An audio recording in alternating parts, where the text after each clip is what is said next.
Tonight, we'll encourage us to actually pray. It's one thing to know about how we can pray. It's another thing to actually do it. And the reason I want to do that is because prayer is beautiful, but it's beautifully hard.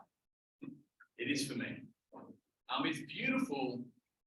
I have so many beautiful times of prayer in my life, like with my daughters. Each night, I can hold their hands separately, and I pray for them. They pray for me, and I pray God's blessing on them. I pray God's provision in their life. I pray that God will fill them with His Spirit and use the wisdom of them. And they pray that for me, and I bless them. And it's a beautiful thing. It's a rich thing. It's like a highlight really of our relationships sometimes. It's a beautiful thing, prayer. Praying for each other. I've had the privilege over the last month to pray for a few people after church. And it's beautifully intimate to be able to pray for significant needs and people's stories, or significant worries and concerns and fears. And even asking, not necessarily receiving, but just sometimes receiving His peace where there is anxiety. Prayer is a beautiful, beautiful thing. But it can be incredibly difficult. It can be incredibly hard. If I just ask you the question, how's your prayer life? Most of you will probably start feeling a little bit of guilt, maybe even a little bit of shame, which is actually the opposite of what prayer is meant to be. Prayer is about intimate, connected relationship. Yeah, when we talk about prayer, it creates division and shame and distance. Prayer is hard and tricky in a lot of ways. Some of us have doubts in prayer. There are things we've been praying for years, and it feels like nothing's changed. Or it feels like God's not listening. Or it feels like God doesn't care. Prayer is hard. I have some good friends who have struggled with fertility for a long time. They have a beautiful child now. But hearing them talk about the journey of wanting to have a child, struggling with fertility, praying, conceiving, celebrating their miscarriage, then praying again, conceiving and celebrating, and then miscarriage. And that story happened 7 times, to the point where they do have a healthy child now, but the vulnerability and the wounds of prayer and hope and trust stay with them, even though they say thanks to God every day, because God did meet them. But the journey was hard. And even just practically, prayer can be hard. The amount of times I've been praying, and then without realizing I'm in another room doing something completely different, forgetting I was praying, just doing the dishes or walking the dog, and I was like, what? I don't know what happened there. Something happened. Or the amount of times I've woken up in the morning to say amen, because the night before I was praying, and then the peace of the Lord came upon me and helped me sleep. Prayer is hard. And because it's hard, there is an element that there is a fight in prayer. It's not always easy. And there's a spiritual fight, which I'm not going to talk about tonight, and I'd love to talk about another time. But there is just a fight because it's hard, even though it's so beautiful and we want to do it, and so on. And so with that, I want us to talk about the first fight for many of us. And the slide will come up here, and it's the fight for space. We live full lives here, many of us. We live busy lives. There's endless things to do. There's often lots of limitations that we can fill our time and our schedule and our emotions with. We have to fight for space sometimes to pray. The Gospel of Mark, if you just pick it up and read it, there's an urgency to the whole Gospel. It talks about Jesus immediately went there. Jesus is running out of pace. He's going from here to here. People are interrupting him. The crowds are following him. There is demand. There is expectation. There is a pace to the Gospel of Mark, which gives me comfort because it feels like modern day life. Sometimes when I think of Jesus, it's just him walking around going really slow, but the Gospel of Mark, there is pace. There is always demand. There are interruptions. And one thing I love amongst all that need, amongst all that opportunity, amongst all that potential, we see Jesus meeting that, but often withdrawing, stopping, and prioritizing prayer. In the beginning of Mark, in chapter 1, verse 12, Jesus has just been baptized. He receives the Holy Spirit, and he's about to start his ministry. He's been waiting for this day for 30 years. He's ready to go. He's commissioned people to see that. And what's he do? He doesn't run straight to the people. He goes for 40 days in the desert. And it's known as the time of temptation, but really it's a time of prayer and fighting temptation in prayer and in solitude and in fasting. Not many of us will probably start a business like that, where commissioned will go and like, I'll just take a month off. Just going to spend some time preparing myself in prayer to deal with what is next. If you think about it in modern day terms, it's radical. Don't just excuse it as a little special temptation unto Jesus that Jesus did, but Jesus prioritized his 40 days on his own, not even with his friends, not even with his family, to spend time in prayer, fighting temptation, that he would run the race that the Father had set before. And then he goes straight into ministry and beautiful stuff happens. Later in that same chapter, Mark 1:35, we see that Jesus goes to a solitary place.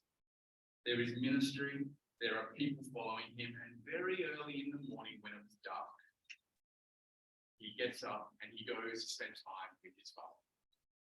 The disciples don't know where he is. He has gone to pray. It doesn't say what he's praying for, but I imagine he's just enjoying his relationship with the Father. I'm sure he's praying about what is happening in front of him, about the crowds, about the disciples, about his fears and his worries, and so on. Then the disciples find him and he goes straight into pouring himself out in teaching and healing and exorcisms and so on. Mark 6:46, I was going through this urgency. I love this one. The crowds are following Jesus and they try and hide from him regularly. He tries to get away. And the crowds have followed him. And he eventually gets to a point where he dismisses the crowds, even though there's need, even though there's opportunity. If anything, there's a momentum, there's a ramp up. People these days would be really excited about it. And Jesus is like, just go away. And he sends the disciples away as well. He goes, you go and get on that boat, go to the other side. And Jesus says he went up the mountainside to pray for the night. Not just little 5 minutes, not just little nap, but to spend the night praying. And I know he would have been praying for the crowds that have been his step all day with. I know he would have been praying for his disciples that he's spending life with and training and teaching them what it means to follow him. And then he sees the disciples on the water in the boat and the storm whips up and they're freaking out. He's on the mountain, you can see it happening. And I love it, it's even in the passage there. He doesn't immediately respond to their fear and their anxiety. He continues in prayer. And then in the morning, as only Jesus can do, walks on the water to go relieve them of their anxiety. Jesus, sorry, can you hear this? I don't know. Everyone's like blank scared. Speaking the whole time.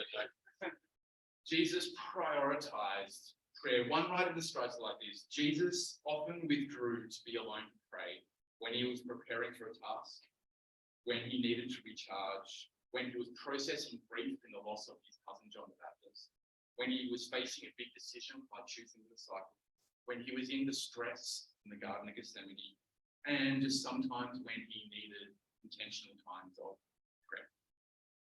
Jesus was in demand, had a busy life, and he intentionally took time out. He fought for space in his life to spend time with his Father. So much of my relationships with friends and family and people here are little incidental conversations on the run, aren't they? Like, hi, how you doing? Often practical, you're going to be there. And they're all good and normal. But what do we all really love? It's actually a bit of like quality time with someone that we enjoy. An extended conversation where we can connect heart to heart rather than just practical to practical. A time where we can get to know each other properly. I think this is an element which we need to fight for in prayer and our relationship with our Father in heaven. To carve out space, to fight for it. It's not going to just happen and make it happen. My old youth leader from years ago when I was a kid, he's actually now a very successful has a tech company. He actually sold it, but he founded that and he was a hard worker. He worked big hours, founding your own company. And he was in demand, spoke at lots of things quite often. he was also married. He was also a dad and had demands everywhere. And one thing he did every year is the very beginning of the year, he marked out 4 weekends every year where he would leave all that beautiful, great, wonderful stuff to go away to be with Jesus on his own. He would also mark a week away every year for him to go and be with Jesus, to pray, to be still, to process grief in prayer, to let the feelings and the emotions and the questions that are lying deep in our souls rise up and bring them to the foot of the cross. And sometimes it's ask hard questions, and sometimes it's a surrender. This man was in demand. This man was one of the most extroverted people I've ever met. He hated doing it. It's not like he's an introvert and just gets run away from everyone. He hated doing it, but he needed to do it to keep his soul healthy and to keep himself being effective in what Jesus had asked him to do. So the simple question is, when was the last time you did that? When was the last time that you carved out space, you bought the space in your schedule to get away to the wilderness? It doesn't have to necessarily mean the wilderness. Get away to a quiet place. It could be a chair in your house. It could be the cliffs at Bondi. It could be a walk on the beach. Or it could be literally like for me, I have to run through the mountains. So I get so distracted. When was the last time you carved out space out of our busy, demanding schedules just to be with our Father in heaven? Because we've all got tasks we're preparing for.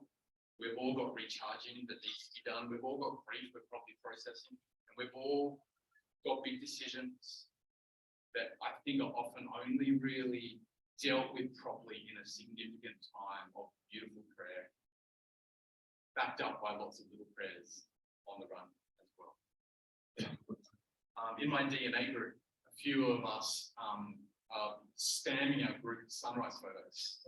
And I say Sam, sometimes it is a bit spammy and I do it as well. But it brings a smile to my face every time because nearly all those photos are at a time when someone has carved out space, have gone out, and they're spending time in the Word and praying. And so the sunrise is beautiful, but what it represents is even more. The people who are praying in their beds are not posting those photos for us. But that's okay, that's very appropriate. But it warms my heart when I see people going, yes, I'm busy, I'm going to fight for it. Just like someone going to the gym. We're busy, but they fight for that. I think for us Christians and as children of the Father, we can fight for it. And as it simply says up there, we've still got the same slide on, the news about him spread all the more. The crowds of people came to hear him to be healed of their sicknesses. But, big but there, isn't it? Jesus often withdrew to lonely places and prayed. I find that when we carve out space to fight, when we fight for space and then we spend time praying, something rises up, and that's the joy of fighting for other people and other places in prayer. Often when I'm running and I'm praying on the run, I'm often praying for me. I'm often praying for the things in front of me, and that's incredibly appropriate. But sometimes when I stop and I sit at the feet of my Father, he puts other things on my heart to pray for. And so this is where I want to encourage you, maybe to pick up the mantle, maybe to re-pick up the mantle of the joy of fighting for other people in prayer. As some of you know, I came to faith in youth tennis school. I was invited to youth group and I said no. I was invited to youth group and I said no. I was invited to youth group and I teased them, and then I was invited to youth group and I said yes. And I went along and I went along, and I wasn't interested at all. I wasn't interested at all. Then I was a little bit more interested. And then I was interested. And I'd take one step forward, then 2 steps back, then 3 steps forward. And eventually, Jesus claimed my life. Eventually, Jesus did the exact same work in 15 other students in my grade at school. It's quite remarkable, in the same year. And then he was like, whoa, what is happening? Why did God do something special then? Why did God do it? Because he loved us, yes. Because he died on the cross for us, yes. But why then? I don't know. But what I do know, it was no surprise when I found a bunch of mums who had committed to praying for students at the school And they met every Wednesday morning. They prayed for 90 minutes, and they prayed that God would be kind to the students of that school. And they've been doing it for 7 years. It was no surprise. It was no surprise when I found some students who had left 2 years prior. And I go, oh yeah, come to faith. And they go, oh, it's so good. We prayed once a week at lunchtime that God would work in the lives of the younger students coming through that school. And they did that for 3 years as students. And when I told them what was happening, they were just like, thank you. And it was no surprise when I found a teacher who worked at the school, who spent every morning and he prayed for his students by name that God would be kind. So why? You do not have because you do not ask. That scripture points to some thoughts. D.L. Moody, some of you might know him, great evangelist, preacher from a long time ago, famously had a card in his pocket of 100 names. 100 of his closest family and friends. Someone challenged him to do it. And he committed to pray for them. And he didn't just pray for them, he talked to them. And he blessed them. If you remember our Blessed series, he listened to them, he ate with them, he served them, he shared the gospel with them. But he prayed for them regularly. And when someone on his list came to know the love of God, he would cross them off and focus on the others. At his funeral, 96 of 100 had given their life to follow Jesus. Like 96 out of 100. It's like phenomenal. My list is very out of proportion the other way. And then at his funeral, when he died, from the telling of that story, the remaining 4 people gave their life to follow Jesus at the funeral. Beautiful. He fought in prayer for other people. And he didn't give up. The amount of times I started praying for people, and I just gradually I would hate to know how many lists of people I've been praying for, which I've forgotten that I'm praying for. 20 years ago, I was leading a youth ministry, and God was being super kind. There were heaps of youth, there were heaps of leaders, and there was something special going on. People were coming to know Jesus regularly. Leaders were loving it and growing and being mature. Students were stepping out and living out their faith in amazing ways. Why was that happening? Because God loved us? Yes. Was God doing something? Yeah. But why then was something going on? Again, it was to no surprise that year where special stuff seemed to be happening and coincidences were regular. There were a bunch of parents who were committing to pray for us regularly. There were a bunch of leaders who actually chatted to me going, actually, I don't want to lead the youth group this year, but I want to be a leader and to spend that time in prayer. And so they would come to youth group, meet all the youth, and then as soon as the program started, they would go into a room and pray for an hour and a half. And they covered the room with like butcher's paper. They would write Bible verses everywhere. They had maps of the suburb. They had photos of the youth group, and they would pray for each of the cities by name. They were praying for issues in the community. It was beautiful. And at that same time, I had the joy of praying with someone. I just felt like God says, just pray with this person. And we set up and we prayed once a week in the morning. And I just go, tell me a bit about yourself. And he goes, I was an architect. I wasn't going to tell this story, but John wanted to tell an architect story. So this guy was set up in his career, he had a firm in his own name as an architect many years ago, and did a lot of significant buildings around the place. And the Lord spoke to him at the height of his career and told him to give up his job and spend the rest of his life praying. Does that a job? I'm not sure. And he did. And him and his wife then spent the next 6 years of their life traveling the world, interceding and praying for nations, for countries. He was flown into war situations to pray for war. When governments in other countries were elected, they would bring him in to pray. And so he spent his life interceding. And I was like, I've got to pray with you.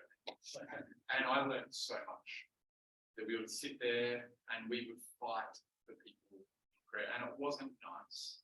It was dirty. We got praying, fighting for them in prayer. And God was super, super kind. There's actually, God is calling his church to pray. I think God is always calling his church to wake up. We live in a spiritual world, but very rarely do we live within the spiritual world. We try things practically and pragmatically all the time. As we do this series on prayer, I think it would be amiss to just put out the challenge for us to pick up the mantle and to step in and to lean in to pray. Not to cause guilt on our feelings that we don't do it enough, but it's a beautiful invitation that we can enjoy. And as we've talked about, the main thing in prayer, God answers our prayer, but we get to enjoy it. And so much growth and enjoyment happens in prayer. I actually would love, like some of you might know, through this wall here is a little room. And at the moment, that little room is a little room where we store things. It's got a couch, and we use it for a few things, but I would love to see that turned into a room of prayer for this community, for this suburb, where people know they can come and receive prayer. And inspired by the 24/7 prayer movement, just a house of prayer for this suburb and these people. Because most of the people that walk past this building probably have no one praying for them. It's scary to think. And I actually had that revelation for me. I was sitting in a cafe, I was just looking at people, and I was just like, most likely no one's praying for that person. And I know that I came to faith by someone praying for me. We didn't even know me. And so I just sat there and I was like, I'm just going to take a little moment, just pray, quick prayer. It wasn't like an hour-long battle for that person. It's like, Lord, bless that person. Reveal yourself to that person. Be kind to that person. I would love for us to be praying for what is before us, the people in our lives, the community we're a part of, the businesses that we're in, the bosses that we serve under, the suburb that we enjoy. And lastly, we fight for space. And that's essential.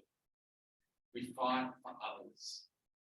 But the reality is that's hard, and we've talked about that. And the key thing we also fight is we fight our flesh. We fight our flesh. There is a beauty to prayer, there's a longing to prayer, but stepping in and actually doing it, we sometimes fight a resistance. And I'm not even talking a spiritual resistance here, and there is that, and that's another whole thing. But we fight literally a fleshly, bodily resistance to do it. I've had a week like this. I got up early. I've had a joy. I dropped my daughter off to sport training really early, and it means then I'm already up, being helpful. And then I can go down to Bondi, and I watch sunrise, and I can read my Bible, and I can pray. And then on Thursday, I did it, and the sunrise was really beautiful, and the water was really warm, and I was just tempted to swim. I was just tempted to and I did swim, but not the whole time. And then I was meant to go to a prayer meeting straight after that. And I'm like, I'm speaking on prayer this week. I really don't want to go to this prayer meeting. I just want to stay in the water. I want to get a coffee. I want to watch the sunrise, all good things. And then I actually had that little remembering that I'm going to a school to pray for the students in the school, just like the people that went to a school to pray for me, so my life could be changed. And I had to fight my body. I had to sort of slap it, wake it up, and going, no. And it's the exact same thing which we see in the Bible reading from today. Jesus, on the night that he was arrested, on the night that he did the Lord's Supper and instituted that, on the night that he identified Judas was going to betray him, on the night that he washed the disciples' feet, on the night that he taught the teaching on prayer, which is in John 14, 15, 16, and 17, big night. They walk for a few kilometers to the Mount of Olives to get to the Garden of Gethsemane. And the anguish on Jesus is huge because he knows he's going to die. It says in Luke that he sweats blood. There's grief, there's anxiety, there's worry. And Jesus retreats, as he has been, to pray. He doesn't pray with his disciples. He goes, I need to go spend time with my Father. Doesn't mean that. He takes some of his closest disciples to be with him in the garden. So he leaves the 9 over there. He takes 3, and he goes, you just be here while I go pray. Because I'm in need and I need to chat. And Jesus pouring out his heart, and we're going to talk more about praying our emotions, sure. But Jesus poured out his emotions. And he's like, Father, take this cup from me. I don't want it. But he also surrenders. And we talked about our DNA, how sometimes our prayers like this, and they often finish like this. And he says, but not my will, but yours. And what happens? Praying for an hour. Jesus walks back to his 3 best friends that are meant to be carrying him, supporting him. And what happens? They are asleep. They probably had a few glasses of wine at Passover feast, so excuse them there a little bit, but it was a big day, and Jesus says this: watch and pray so that you will not fall into temptation. The spirit is willing, but the flesh is weak. Anything spiritual, there is an element we fight our flesh. There's like a spiritual inertia in our flesh, I find. Every time I have to come to church, my body just says sit on the couch or stay at the beach or enjoy that lunch. And I have to spiritually fight it and go, no, my body is weak, but my spirit is willing. So I'm going to choose to go. And so, Lord, give me the strength, my body the strength to go and do what is good. Every time there's a prayer meeting, my body just goes, no, I'm tired. It's going to be tired. Have rest. My flesh is weak, but my spirit is willing. And so as we step up and as we fight for space in our busy schedules, and as we take on the beautiful mantle of fighting for others, or causes, or suburbs, or ministries, we are always going to be fighting our broken inertia flesh that wants to seek the comfort and doesn't always want to pursue what the Father wants. And so I largely just want to pray for you. And I want to pray for those who want to be strengthened in the fight, who want to maybe repick up a mantle that they may have dropped, or maybe they're just getting tired or discouraged and they've stopped, or they've slowed down their prayers. All I know is the evil one would love for God's church not to be praying. And I know that Jesus, who is interceding at the right hand of the Father right now for us, invites us to join him in the joy of chatting to our Father in heaven, of praying for the people in this room, the people around us, that God will do a great thing in our lives, in their lives, and in this prayer. So why don't we stand? And I'm going to pray.